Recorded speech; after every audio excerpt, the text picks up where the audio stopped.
Hey guys, இன்றைக்கி நம்ம பார்க்க போகிறது ஒரு ஷார்க் மூவி. இது வரைக்கும் நம்ம பார்த்த எல்லா ஷார்க் மூவிலையும் ஒரு ரிசர்ச்சர் இல்லை ஸ்கூபா டைவர் நடுக்கடலில் போய் ஷார்க்கிட்ட மாட்டிக்குவாங்க. இதுதான் கதையாக இருக்கும். ஆனால் இங்கே கதையே வேறு. காதல் நகரமான பாரிஸோட நீர்நிலைகளை ஒரு ஷார்க் வந்து சேருது. அது வந்ததுக்கப்புறம் அந்த அழகான நகரத்துக்கும் அங்கே இருக்கிற மக்களுக்கும் எந்த மாதிரியான ஆபத்து வந்துச்சு, அந்த ஆபத்துலேருந்து அவங்க தப்பிச்சாங்களா இல்லையான்ற சொல்கிறது தான் 2024 ரிலீஸ் ஆன under the Paris. And I welcome you all to KT's voice over. படம் ஆரம்பித்தோடனே குப்பைகளால் சூழப்பட்ட கடலோட ஒரு பகுதியை காட்டுறாங்க. அங்கே நம்ம ஹீரோயின் மாசுபட்ட சூழ்நிலையில் சுறாக்களோட மரபணு மாற்றம் எப்படி இருக்குன்றதை ரிசர்ச் பண்ண போயிருக்காங்க. ஹீரோயின் சில மாதங்களுக்கு முன்னாடி இந்த லொக்கேஷனுக்கு வந்து வீக்கெண்ட் 7 பெண் சுறா மேலே ஒரு ட்ராக்கிங் சிப்பை ஃபிக்ஸ் பண்ணியிருப்பாங்க. இப்போ அந்த சுறா இந்த சர்வேலன்ஸ்குள்ளே இருக்கனால இந்த லொக்கேஷனுக்கு வந்து அதை செக் பண்ண வந்திருப்பாங்க. இப்போ அந்த சுறா ஹீரோயினோட லொக்கேஷன் ரேடார்க்குள்ளே வருது. இதை பார்த்து ஹீரோயினோட டீம் ஒரு ஆளாக உள்ள குதிக்க ஆரம்பிக்கிறாங்க. உள்ள குதிச்சோடனே அவங்க பார்க்குற முதல் காட்சி ஒரு பெரிய திமிங்கலம் மீன் பிடிக்கிற வலையில மாட்டி பரிதாபமாக இறந்து கிடக்கு. அந்த டீம் பக்கத்தில் போய் பார்க்குறாங்க. அந்த திமிங்கலத்து மேலே சுறாக்களோட பைட் மார்க்ஸை கண்டுபிடிக்கிறாங்க. இவங்க அதை பார்த்துட்டு இருக்கப்பே திடீர்னு ஒரு சுறா பட்டாளமே மறுபடியும் அந்த திமிங்கலத்தை நோக்கி வந்துகிட்டு இருக்கு. அந்த பட்டாளத்துக்கு பின்னாடியே பிரம்மாண்டமான 7 அடி பெண் சுறா ஒன்று வருது. அதுதான் நம்ம ஹீரோயின் சிப் பொறுத்தின வீக்கெண்ட் 7. இதை பார்த்த மொத்த டீமும் திகச்சு போகிறாங்க. ஏன்னா 3 மாதத்துக்கு முன்னாடி ஹீரோயின் சிப் பொறுத்தினப்ப அந்த சுறாவோட அளவு வெறும் 2 அடி. இப்போ 3 மாதத்தில் அந்த சுறா 7 அடி வளர்ந்துருக்கு.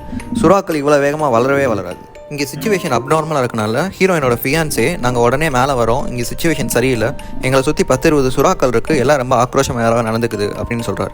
ஆனால் ஹீரோயினும் எனக்கு சாம்பிள் வேணும், நம்ம சாம்பிள் இல்லாமல் இவ்வளோ தூரம் வந்ததே வேஸ்ட்டு, எனக்கு எல்லா சுறாக்களோட சாம்பிளும் வேணும், அப்போ தான் அதோட வளர்ச்சியை நம்மளால் ரிசர்ச் பண்ண முடியும், எனக்கு முக்கியமாக வீக்கெண்ட் 7ஓட சாம்பிள் வேணும் அப்படின்னு சொல்கிறாங்க. இதனால் வேறு வழி இல்லாமல் நம்ம ஹீரோயினோட ஃபியான்ஸே வீக்கெண்ட் 7ஓட சாம்பிள் எடுக்கிறதுக்காக ஒரு குச்சியால் பொறுமையாக அதை குத்துறாரு. அந்த குச்சியால் குத்துன உடனே ஆக்ரோஷமான வீக்கெண்ட் 7 ஒவ்வொரு டீம் மெம்பராக வேட்டையாட ஆரம்பிக்குது. கொஞ்ச நேரத்தில் அந்த இடமே ரத்த கலவையாக மாறுது. இதை மேலே வந்து பார்த்துட்டு இருந்த ஹீரோயின் எப்படியாச்சும் அவங்க டீம் மெம்பரை காப்பாற்றி ஆகணும்ட்டு ஒரு ஈட்டி எடுத்துகிட்டு அவங்களும் தண்ணிக்குள்ளே குதிக்கிறாங்க. தண்ணிக்குள்ளே குதிச்சோடனே அவங்க பார்க்குற முதல் காட்சி அவங்கள நோக்கி ஒரு கை மிதந்துட்டு வருது. அதில் ஒரு என்கேஜ்மெண்ட் ரிங் மாட்டிருக்கு. அது அவங்க மாட்டி விட்டுறது. அந்த கை அவங்க ஃபியான்ஸேவோட. அவங்க அதை பார்த்துட்டு இருக்கப்பே வீக்கெண்ட் 7 ஹீரோயினை நோக்கி வருது. ஹீரோயின் அதை ஈட்டியால் அடிக்கிறாங்க. ஜஸ்ட் மிஸ் ஆயிடுது. வீக்கெண்ட் 7ஓட வாலில் மாட்டியிருந்த மீன் பிடிக்கிற வலை ஹீரோயினோட காலில் மாட்டிக்குது. இப்போ ஹீரோயினை வீக்கெண்ட் 7 தண்ணிக்குள்ளே இழுத்துட்டு போகுது. அது போகிற வேகத்துக்கு ஹீரோயினோட காதோட ஜவ்வு கிழிஞ்சு ஹீரோயின் காதுலேருந்து மூக்குலேருந்துலாம் ரத்தம் வர ஆரம்பிக்குது. ஹீரோயின் எப்படியோ அந்த வலையை அறுத்துட்டு ரத்த கலவியா மேலே வராங்க. அங்கே தான் படத்தோட பேரே போடுறாங்க, அண்டர் பாரிஸ். அப்படியே கொஞ்சம் வருஷம் போகுது. இப்போ அழகான காதல் நகரமான பாரிஸை காட்டுறாங்க. அங்கே 2 சின்ன பசங்க தண்ணிக்குள்ளே மேக்னெட்டை தூக்கி போட்டு இரும்பு ஏதாவது கிடைக்குதான்னு பார்த்துக்கிட்டு இருக்காங்க. ஒருத்தனுக்கு ஒரு பைக் கிடைக்குது, இன்னொருத்தனால அந்த மேக்னெட்டை வெளியே இழுக்கவே முடியல.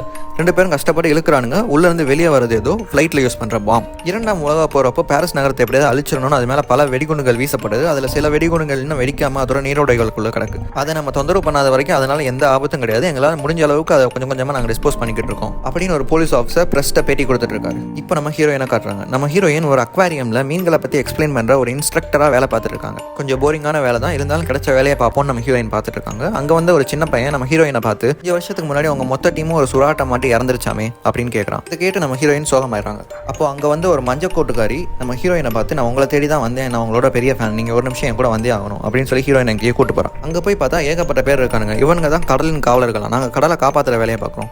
சுறாக்கள் தான் கடலை சுத்தப்படுத்துது, சுறாக்கள் இல்லைன்னா கடல் இல்லை, நாம சுறாக்களை காப்பாற்றணும் அப்படின்னு இந்த மஞ்சக்கோட்டுக்காரி ஹீரோயின்ட்ட சொல்கிறான். அங்கே அவங்க ஒரு அதிர்ச்சியான ஒரு தகவலை சொல்கிறாங்க. இந்த மஞ்சக்கோட்டுக்காரியோட கேர்ள் ஃப்ரெண்ட் ஒரு ஹேக்கர். அவள் ஹேக் பண்ணி என்ன கண்டுபிடிச்சிருக்காங்கன்னா 2 வருஷத்துக்கு முன்னாடி வீக்கெண்ட் 7 மேலே ஹீரோயின் போடுற சிப்போட சிக்னல் இப்போ பாரிஸ் நகரத்தோட மையப்பகுதியில் காட்டுதுன்றதை கண்டுபிடிச்சோம். இதை கேட்ட ஹீரோயின் அதுக்கு வாய்ப்பே இல்லை, சுறாக்கள் உப்பு தண்ணியில் வாழ்கிற ஒரு உயிரினம், அதுங்களால நல்ல தண்ணியில் தாக்கு பிடிக்கவே முடியாதுன்னு சொல்கிறாங்க. அதுக்கு மஞ்சக்கோட்டுக்காரி ஒருவேளை சுறாக்களுக்குள்ளே நடக்கிற மரபணு மாற்றத்தினால அதுங்க நல்ல தண்ணியில் வாழ்கிற தன்மையை வளர்த்துட்டு இருக்கும்னு சொல்கிறான். ஆனால் ஹீரோயின் ஒருவேளை நான் அந்த ஷார்க் மேலே பொறுத்து ட்ராக்கிங் சிப் கலந்து தண்ணியில் இந்த பக்கம் அடிச்சுட்டு வந்திருக்கும்னு சொல்கிறான். இதுக்கு மஞ்சள் சட்டக்காரி அதுக்கு வாய்ப்பே கிடையாது, ட்ராக்கிங் சிப் கலண்டா அது ஆழ்கடலுக்கு தான் போகும், அது இவ்வளோ தூரம் தண்ணியில் அடிச்சுட்டு வரலாம் வாய்ப்பே கிடையாது, கண்டிப்பாக அந்த ஷார்க் வழி தெரியாமல் இங்கே வந்து மாட்டிக்கிச்சு, நம்ம தான் அது கரெக்டாக வழி காமிச்சு அதை கடலுக்கு கூட்டு போய் காப்பாற்றணும், அதுக்கு எனக்கு உங்களோட உதவி தேவைன்னு சொல்கிறா. இதை கேட்ட ஹீரோயின் நாங்கள் விளையாட்டுக்கே வரல, நான் அந்த ஷார்க் விளையாட்டுலாம் விளையாண்டு முடிச்சு 2 வருஷம் ஆச்சு, இதெல்லாம் நீங்கள் செய்கிறதா இருந்தால் நீங்கள் தனியாக செய்யுங்க, தயவு செஞ்சு என்னை சேர்க்காதீங்க, ஆல் த பெஸ்ட் அப்படின்னு சொல்லிட்டு அங்கேருந்து கிளம்பிட்டான். வீட்டில் போயிட்டு ஹீரோயின் பழசெல்லாம் நினச்சி பார்க்குறா. மனசு வருத்தமாகுது. என்ன இருந்தாலும் அவள் ஃபிக்ஸ் பண்ண சிப் தானேன்ட்டு அவளோட லேப்டாப் எடுத்து அதை ட்ராக் பண்ணி பார்க்குறா. அவளோட லேப்டாப்லையும் அந்த ஷார்க் பாரிஸ்குள்ளே இருக்கிற மாதிரி தான் காட்டுது. உடனே ஹீரோயின் அவளோட ஃபோன் எடுத்து மஞ்சள் சட்டக்காரி கால் பண்ணுறான். ஆனால் மஞ்சள் சட்டக்காரி ஃபோன் எடுக்கல. அதனால ஹீரோயின் அவளோட பொருட்கள்லாம் எடுத்துட்டு ஷார்க் இருக்கிற லொகேஷனை நோக்கி கிளம்புறான். ரீசெண்டாக பாரிஸில் இருக்க நீரோட கிட்ட ஒரு ஆக்சிடென்ட் நடந்திருக்கும். அந்த ஆக்சிடென்ட்ல இன்வால்வ் ஆன கார் டிரைவரோட பாடி பாதி தான் அவங்களுக்கு கிடைச்சிருக்கும். இப்போ அந்த இடத்த மஞ்சள் சட்டக்காரியும் அவளோட கேர்ள் ஃப்ரெண்டும் செக் பண்ணிட்டு இருப்பாங்க. அவங்க செக் பண்ணிட்டு இருக்கப்பே போலீஸ் பேட்ரோல் வர அங்கேருந்து மஞ்சள் சட்டக்காரியோட கேர்ள் ஃப்ரெண்ட் கிளம்பிடுவா. மஞ்சள் சட்டக்காரியை போலீஸ் கூட்டு போயிருவாங்க. இங்கே நடக்கிறது எல்லாத்தையும் ஹீரோயின் பிரிட்ஜில் இருந்து பார்த்துட்டு இருப்பா. இப்போ ஹீரோயின் அவளோட ட்ராக்கிங் டிவைஸ்ல அந்த ட்ராக்கிங் சிப்பை ட்ராக் பண்ணிக்கிட்டே அந்த ஷார்க்கை ஃபாலோ பண்ணி போயிட்டு இருப்பான். அங்கே ஒரு இடத்துல நாய் ஒன்று தண்ணியை பார்த்து வவ்வாவுன்னு குறைச்சிக்கிட்டே இருக்கும். ஒருவேளை அந்த நாயை பிடிக்க ஷார்க் ஷார்க் தண்ணியிலேருந்து வெளியே வருமோன்ட்டு ஒரு நிமிஷம் நின்று பாப்பா ஹீரோயின். ஆனால் அந்த ஷார்க் அதை தாண்டி போயிடும். அடுத்த சீனில் போலீஸ் ஸ்டேஷனில் இருக்க மஞ்சள் சட்டக்காரிட்ட உண்மையை சொல்லு, அந்த டைமில் நீ தண்ணிக்குள்ளே என்ன பண்ணிட்டு இருந்தேன்னு விசாரிச்சுட்டு இருப்பாங்க. அதுக்கு மஞ்சள் சட்டக்காரி பாரிஸ் நகரத்துக்குள்ளே ஒரு ஷார்க் ஒன்று சுற்றிட்டு தெரியுது, அதை நான் கடலுக்கு கூட்டு போய் சேர்க்கணும்னு நினச்சேன், போதுமா அப்படின்னு சொல்லுவான். இதை கேட்ட போலீஸ்காரன், என்ன ஜோக் காட்டுறியா, என்னை பார்த்தா லூசு மாதிரி இருக்கா, பாரிஸ் நகரத்துக்குள்ள ஷார்க்குன்னு சொன்னால் எல்லாரும் உன்னை பார்த்து சிரிக்க தான் செய்வாங்க, யாரும் நீ சொல்கிறத நம்ப மாட்டாங்கன்னு சொல்லுவான். அதுக்கு உடனே அந்த மஞ்சள் சட்டக்காரி, நான் உங்களுக்கு ஒரு நம்பர் தரேன், அந்த நம்பருக்கு நீங்கள் கால் பண்ணுங்கள், அவங்க தான் ஷார்க் எக்ஸ்பர்ட், நீங்கள் கேட்குற கேள்விக்கெல்லாம் அவங்க பதில் சொல்லுவாங்கன்னு சொல்லுவான். அடுத்த சீனில் இந்த மஞ்சள் சட்டக்காரி எங்கெல்லாம் ஷார்க்கோட நடமாட்டம் இருக்குன்னு சொன்னாலும் அதெல்லாம் செக் பண்ண போயிருக்காங்க. அங்கே ஹீரோயினை வர சொல்லியிருக்காங்க. ஹீரோயினை பார்த்த போலீஸ்காரன், இவ ஏதோ பாரிஸில் ஷார்க் இருக்குன்னா ஒரு கதை சொல்லிக்கிட்டு இருக்கு, அதெல்லாம் உண்மையான்னு கேட்பான். அதுக்கு ஹீரோயினும், ஆமாம், பல வருஷத்துக்கு முன்னாடி நாங்கள் ஒரு ஷார்க் மேலே ட்ராக்கிங் ஷிப்பை பொறுத்தணும், அதோட சிக்னல் இப்போ பாரிஸ்குள்ளே காட்டுது, ஒருவேளை அது வழி தவறி இந்த பக்கம் வந்திருக்கலாம்னு சொல்கிறான். இவங்க இதை பேசிட்டு இருக்கப்பே போலீஸ் ஒரு பாடியை மீட் எடுக்கிறாங்க. அந்த பாடியில் பாதி தான் இருக்குது, மிச்ச பாதியை ஏதோ ஒரு மிருகம் பிச்சு தின்ன மாதிரி இருக்குது. சுற்றி இருக்கிறவங்க என்ன சொல்கிறாங்கன்னா, நேற்று நைட் இவன் அந்த நீரோடக்குள்ளே போகிறத நாங்கள் பார்த்தோம், அப்போ தான் அவன் ஏதோ அட்டாக் பண்ணியிருக்கு அப்படின்னு சொல்கிறாங்க. இதை கேட்டுமே போலீஸ்காரங்க நாங்கள் நேரில் பார்த்தா தான் நம்புவோன்னு அடம்பிடிக்கிறானுங்க. அதனால ஹீரோயினோட ட்ராக்கரை ஃபாலோ பண்ணிட்டு அந்த ஷார்க்கை தேடி வராங்க. ஆனால் அந்த ஷார்க் அங்கேருந்து போயிடுச்சு. இப்போ அந்த ட்ராக்கரில் ஷார்க் வேற ஒரு லொகேஷனில் இருக்கிற மாதிரி காட்டுது. அங்கே போலீஸ் வந்து இறங்குறாங்க. இந்த மஞ்சள் சட்டக்காரி சொன்னது உண்மைன்றனால இனிமேல் நீ தடை செய்யப்பட்ட பகுதிக்குள்ளே வரக்கூடாது அப்படின்னு சொல்லி அவளை வார்ன் பண்ணி விட்டுறாங்க. இப்போ போலீஸ்காரனுங்க அந்த ஷார்க்கை ஃபாலோ பண்ணிட்டு போகிறானுங்க. நம்ம ஹீரோயின் ட்ராக்கிங் டிவைஸ் இருக்கனால அவங்களையும் அந்த போட்டில் ஏற்றிக்கிறானுங்க. இதை சைக்கிளில் ஃபாலோ பண்ணிட்டு போன அந்த மஞ்சள் கோடுக்காரி இவனுங்க போய் இந்த ஷார்க்கை கொன்ற போகிறானுங்கன்னு பயந்து அவளோட கேர்ள் ஃப்ரெண்டுக்கு கால் பண்ணி அந்த ட்ராக்கிங் டிவைஸை ஹேக் பண்ணி அதை டீஆக்டிவேட் பண்ணி விடு அப்படின்னு சொல்லுவாள். அதுக்கு அந்த கேர்ள் ஃப்ரெண்டோ வேணாம், தேவையில்லாமல் பெரிய பிரச்சனை ஆயிரும்னு சொல்லுவான். ஆனால் மஞ்சள் சட்டக்காரி எனக்காக பண்ணு அப்படின்னு சொல்லி அவளை வற்புறுத்துவா. இந்த பக்கம் போலீஸ் டீம் தனிக்குள்ளே இறங்கி சுற்றி முற்றி தேடிட்டு இருப்பானுங்க. பார்த்தா பெரிய சைஸில் சுறா ஒன்று உள்ளே இறந்து மிதந்துட்டு இருக்கும். சுற்றியும் அவங்களுக்கு ஒரு நடமாட்டம் இருக்கிற மாதிரி தெரியுது. இந்த டைமில் அந்த மஞ்சள் சட்டக்காரியோட கேர்ள் ஃப்ரெண்டும் அந்த ட்ராக்கிங் டிவைஸை ஹேக் பண்ணி டீஆக்டிவேட் பண்ணி விட்டுருவான். உள்ளே போன போலீஸ் டீம் வெளியே வந்து, ஆமாம் உண்மைதான், உள்ள பெரிய சைஸில் ஏதோ ஒன்று சுற்றி தெரியுதுன்னு சொல்லுவானுங்க. இந்த டைமில் ஹீரோயின் ட்ராக்கிங் டிவைஸ் வேலை செய்யலாம்னு சொல்லவும் அந்த போலீஸ்கான ஹீரோயின் மேலே சந்தேகப்பட்டுக்கிட்டு, நீ அந்த ஷார்க்கை காப்பாற்றுறதுக்காக ட்ராக்கிங் டிவைஸ் வேலை செய்யலாம்னு சொல்றியா, உள்ள போய் இந்த ஆட்களுக்கு எதாவது இருந்தால் யார் பதில் சொல்றது அப்படின்னு சொல்லி ஹீரோயினை திட்டிடுவான். இதை கேட்ட ஹீரோயினுக்கு டென்ஷன் ஆகி மூக்கில் வந்து ரத்தம் வர ஆரம்பிச்சிடும். ஆமாங்க, ஹீரோயின் லைட்டாக டென்ஷன் ஆகி மூக்கில் வந்து ரத்தம் வர ஆரம்பிச்சிடும். அவளுக்கு மஞ்சள் சட்டக்காரியோட கேர்ள் ஃப்ரெண்ட் செஞ்ச தப்புக்காக ஹீரோயினை திட்டினோடனே அவளுக்கு கோவம் வந்துடும். சரிதான் போடா அப்படின்ட்டு அங்கேருந்து கிளம்பிடுவோம். இப்போ ஸ்டேஷனுக்கு போன போலீஸ்காரன் ஹீரோயினோட பேரை கூகுளில் போட்டு சர்ச் பண்ணி பார்க்குறான். அங்கே அவள் எப்படி அவளோட டீமையும் அவளோட ஃபியான்ஸையும் இழந்தான்றதை தெரிஞ்சுக்கிறான். அவன் மேலே அவனுக்கு ஒரு சாஃப்ட் கார்னர் வந்தது. ஐயோ, இந்த பொண்ணையை நம்ம ஹாஷா திட்டணும்னு நினச்சி மனசு வருத்தப்படுறான். ஆனால் இந்த மஞ்சள் சட்டக்காரி என்ன பண்ணான்னா, சோஷியல் மீடியாவில் லைவ் போய் சுறாக்களை நம்ம காப்பாற்றணும், சுறாக்கள்லாம் இந்த உலகம் ஸ்டேபிளாக இருக்காது, சுறாக்கள் தான் கடலை சுத்தப்படுத்துது, ஆனால் நம்ம சுறாக்களை லட்சக்கணக்கில் கொண்டு குவிக்கிறோம் உணவுக்காகவும் மற்ற தேவைகளுக்காகவும், அதை நம்ம தவிர்க்கணும், அதை நம்ம தடுக்கணும், சுறாக்களை நம்ம காப்பாற்றணும், சுறா லைஃப்ஸ் மேட்டர் அப்படின்னு ஒரு உணர்ச்சி பொங்க ஒரு பேட்டி கொடுக்குறோம். அது பயங்கர ஹிட் ஆயிடுது. அடுத்த சீனில் இந்த போலீஸ்காரன் டேரெக்டாக நம்ம ஹீரோயினை பார்க்க போகிறான். போய் பார்த்து, நேற்று நான் பேசினதுக்கு சாரி, நான் நீங்கள் சொல்கிறதெல்லாம் நம்புகிறேன், நான் போய் டேரெக்டாக மேயர்கிட்ட இதை பற்றி பேச போகிறேன், இன்னும் ஒரு வாரத்தில் ஒலிம்பிக் மாதிரி ஒரு பெரிய ஸ்விம்மிங் காம்படிஷன் நம்ம ஊரில் நடத்த போகிறாங்க, அதை சரியாக நடத்திட்டாங்கன்னா ஒலிம்பிக்ஸ் தேர்வுக்குழு அடுத்த ஒலிம்பிக்ஸ் இங்கே நடத்துறதா முடிவு பண்ணியிருக்கு, ஆனால் இதை நான் மட்டும் டேரெக்டாக போய் மேயர்கிட்ட சொன்னால் நம்ப மாட்டாங்க, என் கூட நீங்களும் வரணும் அப்படின்னு கூப்பிடுவோம். அங்கே என்ன நடக்குதுன்னா, இதெல்லாம் கேட்ட மேயர், என்ன விளாட்றீங்களா, பாரிஸ் நகரத்தில் சுறாவா, என்ன ஜோக் காட்டுறீங்களா, இன்னும் ஒரு வாரத்தில் இங்கே ஒரு பெரிய ஸ்விம்மிங் காம்படிஷன் நடக்க போகுது, அதுக்கு ப்ரொமோஷனுக்கு மட்டுமே நாங்கள் பல கோடி ரூபா செலவு பண்ணியிருக்கோம், இங்கே கடலை காப்பாற்றுறேன் நதியை காப்பாற்றுறேன்னு சொன்னனால தான் பாரிஸ் நகரத்தில் இருக்க நதிகளில் இருக்க கழிவை சுத்தப்படுத்துறதுக்கு மட்டும் நாங்கள் பல கோடி ரூபா செலவு பண்ணி டிவைஸை வாங்கி மாட்டியிருக்கோம், அவ்வளோதான் எங்களால் செய்ய முடியும், எங்களால் ஸ்விம்மிங் காம்படிஷன்லாம் கேன்சல் பண்ண முடியாது, உங்களால் முடிஞ்சால் அந்த சுறாவை துரத்தி விடுங்க, முடியலையா அப்படியே விட்டுருங்க, ஏதாவது அசம்பாவிதம் நடந்தால் சோஷியல் மீடியாவில் கழுவி ஊற்றுவாங்க, அதை எங்கள் சோஷியல் மீடியா டீம் பார்த்துக்கும் அப்படின்னு சொல்லிடுவாங்க.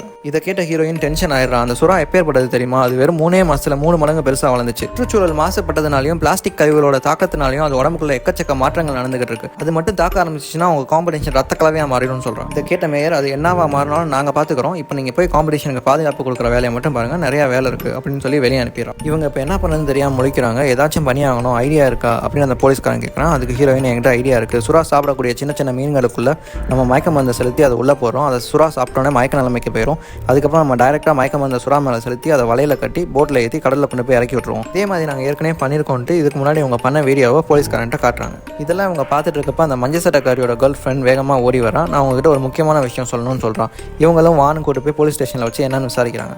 பாரிஸ் நகரத்துக்கு கீழே அந்த சுறாவோட நடமாட்டம் இருக்கிற ஒரு ட்ரைனேஜ் பகுதி இருக்குது. அங்கேருந்து ஒரு மாடர்ன் டெக்னாலஜியை யூஸ் பண்ணி அவள் அந்த சுறாவை கடலுக்கு கூட்டு போய் விட போகிறேன்னு சொல்லிட்டு இருக்கா.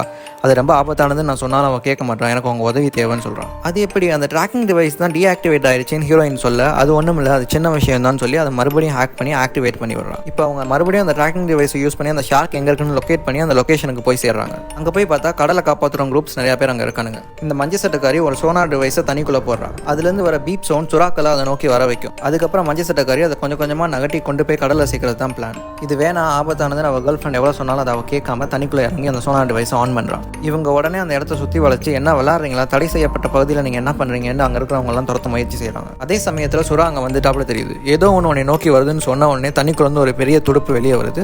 அதோடு சேர்ந்து ஒரு சின்ன துடுப்பும் வெளியே வருது. ஆஹா, வீக்கெண்ட் 7 குட்டி போட்டுருச்சு போல நம்ம ஹீரோயின் திகச்சு போய் நின்று பார்த்துட்டு இருக்கா. குட்டியை தொட்டா தாய்க்கு கோவம் வரும். நம்ம ஹீரோயின் எவ்வளவோ கத்துவா, ஆனால் அதை கேட்காம அந்த மஞ்சள் சட்டக்காரி குட்டியை அழகாக வருடி விட்டுட்டு இருப்பா. அப்போ திடீர்னு அதோட செயல்பாட்டில் ஒரு மாற்றம் தெரியுது. அது கண்டிப்பாக தாக்க போது அங்கேருந்து வெளியே வந்துட்டு நம்ம ஹீரோயின் எவ்வளவோ கத்துவா, ஆனால் அதை கேட்காம அவள் உள்ளே இருப்பா. இந்த போலீஸ்காரனும் அவளை எப்படியாச்சும் காப்பாற்றிடுவான்னு அவனும் தண்ணிக்குள்ளே குதிச்சு அவளை காப்பாற்ற முயற்சி செய்வான். ஆனால் அவனோட கையை பிடிச்சி கடிச்சு வச்சிருவான். இப்போ அடியிலிருந்து அந்த பெரிய ஷார்க் அவளை மொத்தமாக முழுங்குது. இதை பார்த்த எல்லா பேரும் மிரண்டு போயிடானுங்க. இது நடக்கிறப்ப தண்ணி ஃபோர்ஸாக அடிச்சனால அங்கேருந்து நிறைய பேர் அந்த தண்ணிக்குள்ளே தவறி விழுந்துடுறாங்க. இந்த தண்ணிக்குள்ளே விழுந்தவங்களை பூரா அந்த சின்ன ஷார்க்கும் பெரிய ஷார்க்கும் சேர்ந்து பயங்கரமாக வேட்டையாடுது. எப்படியாச்சும் அங்கே இருக்கிறவங்களை காப்பாற்றோன்னு இந்த போலீஸ்காரனும் ஹீரோயினும் சேர்ந்து நிறைய பேரை உள்ளேருந்து வெளியே பிடிச்சி இழுக்கிறாங்க. ஆனால் வெளியே வரவங்க அப்புறம் கால் இல்லாமல் கை இல்லாமல் தான் வராங்க. கொஞ்சம் நேரத்தில் அந்த இடமே ரத்த கலவையாக மாறுது. கூட்ட நெரிசலில் ஒரு போலீஸ்காரனும் அந்த தண்ணிக்குள்ளே தவறி விழுந்து உயிரிழந்துறான். இதை பார்த்து நம்ம ஹீரோ போலீஸ்காரன் கோவமாகி துப்பாக்கி எடுத்து அந்த ஷார்க்கை நோக்கி சுட ஆரம்பிச்சிடறான். இதில் அந்த பெரிய அம்மா ஷார்க் தப்பிச்சது, ஆனால் சின்ன ஷார்க் செத்துறது. இப்போ அந்த சின்ன ஷார்க்கை எடுத்துகிட்டு போய் ஆராய்ச்சி கூடத்தில் வச்சு ஆராய்ச்சி ஆரம்பிக்கிறாங்க ஹீரோயின். இது ஒரு பெண் குட்டி. இது பிறந்து 3 மாதம் தான் ஆகுது. அதோட மூக்கு பகுதியில் ஏதோ ஒரு மாற்றம் நடந்திருக்கு. இது நல்ல தண்ணிலையும் உப்பு தண்ணிலையும் வாழ்ற மாதிரி அதோட உடம்புக்குள்ள அதிவேகமாக ஒரு பரிணாம மாற்றம் நடந்துகிட்டு இருக்குன்னு சொல்றாங்க. இப்போ அதோட வயிற்ற கிளிப்போன்னு கிளிக்கிறாங்க. உள்ள இருந்து நிறைய குட்டிகள் வெளியே வருது. இந்த சுறா பிரெக்னென்ட் ஆனது. இந்த உலகத்துல நிறைய உயிரினங்கள் இருக்கு. ஒரு ஆணோட உதவி இல்லாம அவற்றால் தனித்து கருவுற முடியும். அந்த மாதிரி இந்த சுறா பரிணாம வளர்ச்சி அடைஞ்சிருக்கு. அதோட கருவுறும் தன்மை அதோட குட்டிகளோட எண்ணிக்கையை பார்த்தா இந்த வகை சுறாக்கள் அசுர வேகத்துல எண்ணிக்கையில கூடிக்கிட்டே போகுதுன்றது தெரியுது. இந்த வகை சுறாக்கள்ல முதல் சுறானா அது நம்ம வீக்கெண்ட் 7 தான். இப்போ அதையும் அழிச்சாகணும், அதோட குட்டிகளையும் அழிச்சாகணும். இல்லைனா டைனோசர் அழிஞ்ச மாதிரி மனித இனமே அழிஞ்சு இந்த பூமி சுறாக்களுக்கு பாத்தியப்பட்டதா மாறிடும். இப்போ இது எல்லாத்தையும் கொண்டு போய் மேயர்கிட்ட சொன்னா அந்த அம்மா மறுபடியும் முதல்ல இருந்து எங்களுக்கு நீச்சல் போட்டி தான் முக்கியம், இங்கே ஒலிம்பிக் நடக்க போகுது, இது எங்கள் அரசாங்கத்துக்கே அசிங்கம், இப்போ இந்த நீச்சல் போட்டி இடைப்பட்டா இது என்னோட பதவி காலத்தில் ஒரு கருப்பு புள்ளியாக மாறிடும் அப்படின்னு சொல்லுது. இதை கேட்ட ஹீரோயின் உங்கள் கவலை எல்லாம் உங்கள் பதவி மேலேயும் உங்கள் அரசாங்கத்து மேலேயும் தானே, உங்களுக்கு மக்கள் உயிர் மேலே கவலை இல்லையா அப்படின்னு கேட்டதுக்கு நீ யாரு என்னை கேள்வி கேட்க, இவளை ஃபஸ்ட்டு வெளியே அனுப்புங்க, நாங்கள் ஆர்மியை கூப்பிட்டுருக்கோம், அவங்க பாதுகாப்பை பார்த்துக்குவாங்க, நீங்கள் போய் டிராஃபிக் டியூட்டியை பாருங்கள் அப்படின்னு சொல்லி அசிங்கப்படுத்தி வெளியே அனுப்பிடுவாங்க. அன்னைக்கு நைட்டு அந்த மேயரம்மா ஒரு டிவி சேனலுக்கு பேட்டி கொடுத்துட்ருக்கு.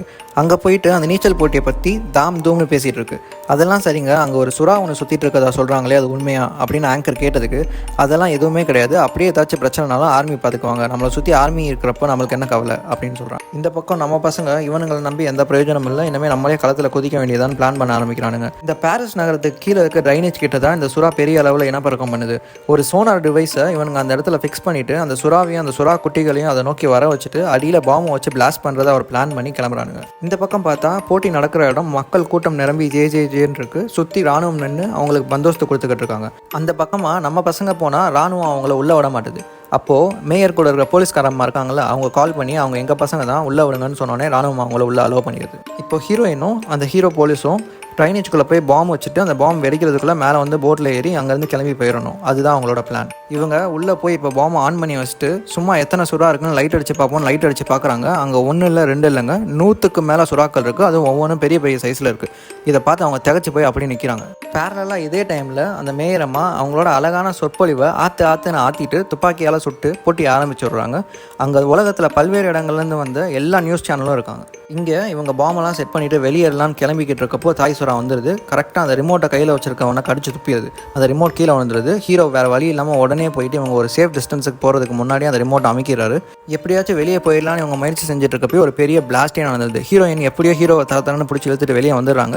வெளியே நடந்த பிளாஸ்ட்டை பார்த்து அந்த கப்பல் இருந்த போலீஸ் பயந்து போய் இவங்க எங்கிட்ட வெளியே வராங்களான்னு தேடிட்டே இருக்கிறப்ப இவங்க வெளியே வந்துடுறாங்க. ஹீரோ மயக்கத்தில் இருக்கனால ஃபஸ்ட்டு ஹீரோவை தூக்கி கப்பலில் போட்டுறாங்க. ஆனால் ஹீரோயின் மேலே ஏறல. அவங்க மறுபடியும் உள்ளே போய் அவங்க கூட உள்ளே வந்ததில் யாராச்சும் உயிர் பழச்சிருக்காங்களான்னு செக் பண்ண போகிறாங்க. உள்ளே போய் பார்த்தா சுறா குட்டிகள் எல்லாமே அந்த வெடி விபத்தில் இறந்துருச்சு. ஆனால் அந்த தாய் சுறா மட்டும் உடம்பு பூரா கீரலோடையும் காயங்களோடையும் உயிர் பிழைத்து இன்னும் இருக்குது. அதை பார்த்ததுக்கே நம்ம ஹீரோயினோட உடம்பெல்லாம் நடுங்கி கண்ணெல்லாம் தண்ணி வர ஆரம்பிச்சிருது. இப்போ அந்த சுறா அதோட ருத்ர தாண்டவத்தை காட்டுச்சுன்னா அப்போ என்ன நடக்கும்னு பாருங்க. அது இன்னும் சாகலை, அது அந்த பக்கம் தான் வருது அப்படின்னு நம்ம ஹீரோயின் கத்துறதுக்குள்ளேயும் அந்த சுறா வந்து போட்டை ஒரே அடி அந்த போட்டு பறந்து அதுக்குள்ளே இருந்தவங்க அப்புறம் தண்ணிக்குள்ளே விழுகிறாங்க.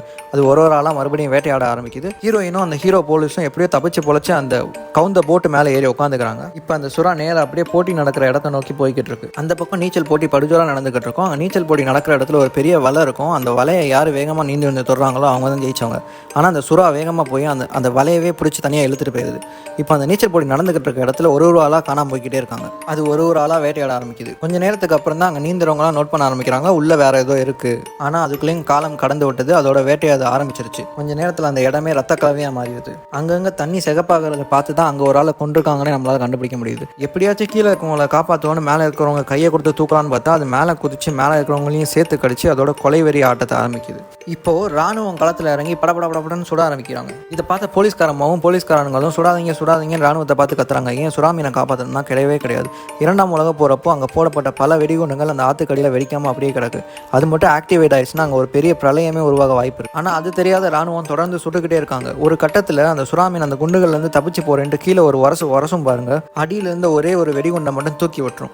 அந்த வெடிகுண்டு மறுபடியும் போய் அந்த தரையில் படுறப்போ அது ஆக்டிவேட் ஆகிடுது. டமால்னு ஒரு பெரிய அதிர்வையே உண்டாக்கிடுது. ஒரு பாம் வெடிச்சதுக்கே அங்கேருந்து 2 மிலிட்ரி போட்டும் காலி. இதெல்லாம் அந்த மேயரமா என்ன நடக்குதுன்னே தெரியாமல் வாயை பிளந்துட்டு பார்த்துட்டு இருக்கான். இப்போ அந்த ஒரு பாம் வெடிச்சதுல அந்த ஆத்துக்கடியில் கிடந்த பல நூறு பாம்கள் செயின் ரியாக்ஷன் மாதிரி ஒன்றா வெடிக்க ஆரம்பிக்குது. இப்போ அந்த நகரமே ஒரு போர்க்களமாக மாறுது. 100 டன் எடை கொண்ட பாலங்கள் இழிஞ்சு அந்த தண்ணிக்குள்ள விழுகிறனால தண்ணியோட அளவு கூடி வெளியே இருக்க மக்கள் எல்லாம் அதை அடிச்சுட்டு போக ஆரம்பிக்கும். அதில் மாட்டி மேயரமாகவும் பரிதாபமாக உயிரிழந்துடுறா. ஒரு ஷார்க் என்ன பண்ணணும், அவள் அசால்ட்டா விட்டது ஒரு நகரத்தையே அழிச்சு அவளோட உயிரையும் காவு வாங்கிருச்சு. இப்போ அந்த பக்கம் நம்ம ஹீரோயின் எப்படியோ தப்பிச்சிடறா.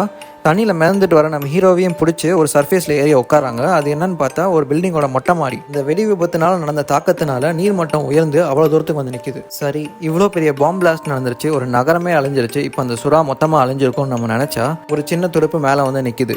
சரி, ஒன்றுதான் பார்த்தா சின்ன துடுப்பாக நிறையா துடுப்பாக அவங்கள சுற்றி வட்டம் அடிக்க ஆரம்பிக்குது. அப்போது கீழே அவங்க வச்ச பாம்பில் எல்லா சின்ன சுறாவுமே சாகலை. ஏகப்பட்ட குட்டிகள் உயிர் பழச்சி இங்கே சுற்றி தெரியுதுன்னு அர்த்தம். சரி, அதோட முடிஞ்சிருச்சுன்னு பார்த்தா ஒரு பெரிய துடுப்பும் வெளியே வருது. ஆக மொத்தம் பெரிய சுறாவும் சாகலை. ஸோ சுறாவுக்கும் பாரிஸுக்கும் நடந்த போரில் ஜெயிச்சது என்னமோ சுறா தான். பாரிஸ் தோத்துருச்சு. இப்போ அப்படியே ஜூம் அவுட் பண்ணி காதல் நகரமான பாரிஸை மறுபடியும் காட்டுறாங்க. மொத்த நகரமுமே தண்ணியில் மூழ்கி போய் கிடக்கு. ட்ரெயின் போகிற தண்டவாளங்கள்லாம் சுறா ஆக்கிரமிச்சு நீந்திக்கிட்டு இருக்கு. இனிமே பாரிஸ் சுறாக்களுக்கு சொந்தமானதுன்னு காமிச்சு இந்த படத்தை இதோட முடிச்சிடறாங்க. நாளைக்கு உங்களை இன்னொரு வீடியோவில் சந்திக்கிறேன். பிடிச்சிருந்தா லைக் பண்ணுங்கள், சப்ஸ்கிரைப் பண்ணுங்கள். நன்றி, பபாய்.